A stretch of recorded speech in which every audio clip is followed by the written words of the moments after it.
Attention to RDS instances. So an RDS instance is a database service running in a virtual computing environment. So essentially it's a virtual machine that is running a database engine for you. A user can decide the database engine, CPU, memory, storage, and network capabilities of the RDS instance. RDS provides a wide selection of instance types that are optimized to fit different use cases. Instance types comprise varying combinations of CPU, memory, storage, and network capacity. So how do you choose an RDS instance type? So essentially we divide our instances into 3 series, and this is independent of the actual instance hardware. This has to do with how many active database nodes are running. Essentially we divide our instances up into different types or series based on the level of HA or high availability service that they provide. So the basic edition has decoupled storage and compute with a single computing node. So if that node fails, the database fails. This is not high availability, there's only a single node, but the basic edition offers very high cost effectiveness because there's only a single compute node, so your costs are low. The high availability edition is a classic HA architecture with 1 master node and 1 slave node, with SSD storage providing better performance. The HA edition is what we recommend for most production applications.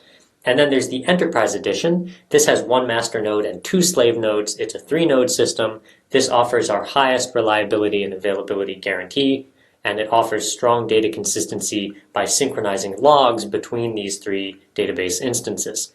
This is something you would use for financial level or super critical production applications. And then we also have a special edition for Microsoft SQL Server 2017 called Cluster Edition, which uses the always-on SQL Server functionality to provide HA. We won't talk about that edition more because it only applies to SQL Server 2017. So let's look at the critical difference between Basic and HA. So Basic Edition contains only a single node with no slave node for fault recovery. As a result, it's half the price of High Availability Edition, so it's a great choice for low-cost deployments or for testing and development deployments.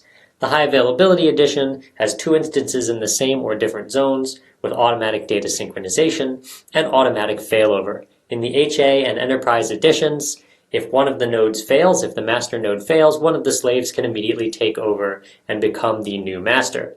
I should point out that in Basic Edition, you can still recover from a failure, it's just not automatic. You would have to create a new temporary database instance and restore from a previous backup.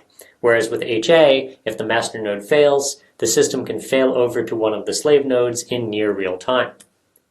So just to recap on the editions here, Basic Edition has a single node. This is a good choice for small websites or development and testing environments. High Availability Edition has 2 nodes. This is a good choice for production databases at medium or large scale enterprises. And then Enterprise Edition uses a 3-node architecture. This is what you want to use for core databases with extremely high data security requirements. So this would be something in financial securities, insurance, banking, etc. This is for scenarios where you really cannot tolerate a failure at all. Instance types, there are essentially 2. There's what we call the common instance. This is our most cost-effective instance. A great advantage of this type is that storage capacity is not linked in any way with the rest of the hardware configuration, so you have a lot of flexibility, but you are sharing hardware with other users. So there's the potential for another user's database throughput or high CPU usage to have an impact on you, although this is not common.